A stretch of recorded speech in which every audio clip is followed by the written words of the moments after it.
On June 30th, 1999, a body was discovered in a Missouri cornfield. There were no obvious signs of violence, no weapon, no witnesses. In his pockets were two handwritten notes. They were not letters. They were not names. They were strings of capital letters and numbers. More than 2 decades later, the notes remain uncracked. West Alton, Missouri, a rural area near the Mississippi River. Highway 367 runs through farmland and open fields.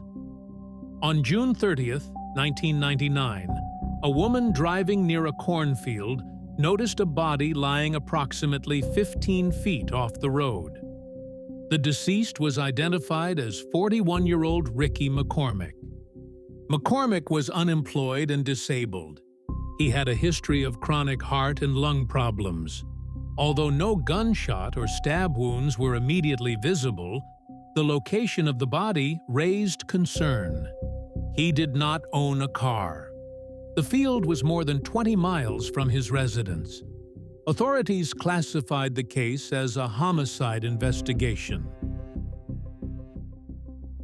Ricky McCormick was last seen in June 25, 1999.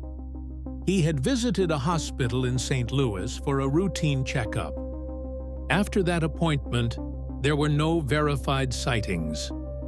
5 days later, his body was discovered in the field near West Alton. The remains were heavily decomposed.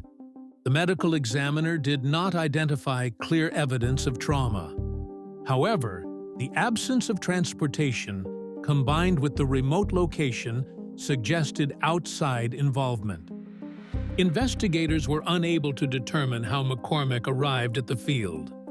There was no public transportation serving that area, no record of a taxi, no known associate reported giving him a ride. The method of transport remains unexplained. During examination of the body, investigators found 2 folded sheets of paper in McCormick's pants pockets. The pages were covered in lines of capital letters and numbers. Some sections were enclosed in parentheses. The writing appeared deliberate and structured. The content did not resemble a grocery list, directions, or standard correspondence. Examples included sequences such as NCBE, SEAKSE, P1. The notes did not follow recognizable linguistic patterns. Family members stated that McCormick had used secret codes since childhood. They described him as someone who scribbled combinations of letters. However, he was a school dropout with what authorities described as marginal literacy skills. His family expressed doubt that he could construct a complex encryption system. For 12 years, the notes were not publicly disclosed. In 2011, the FBI's Cryptanalysis and Racketeering Records Unit released images of the pages. The case was assigned the designation CRCU 2011-01. The FBI asked the public for assistance in deciphering the text. More than 10,000 submissions were received. None have produced a confirmed solution. Beyond the notes, few items were recovered. McCormick's wallet and identification were missing.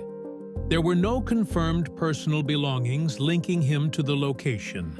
Investigators considered whether the notes were directions, coordinates, names, a transaction record, or a personal cipher.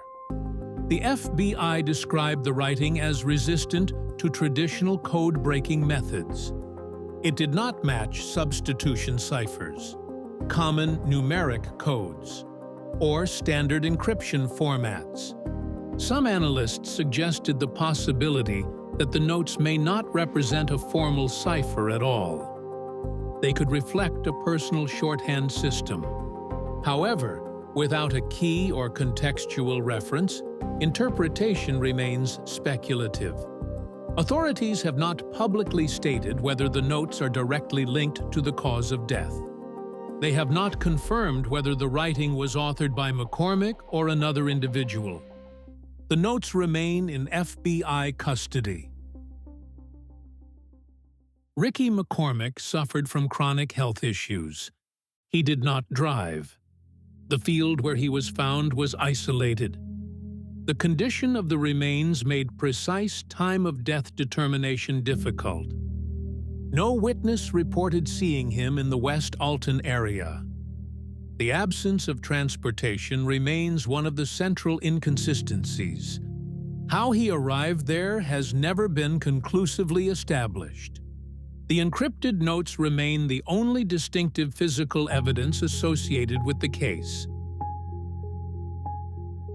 The case remains classified as an open homicide investigation. The FBI continues to list the cipher publicly. Despite thousands of attempts by amateur and professional code breakers, the text has not been deciphered. No suspect has been named.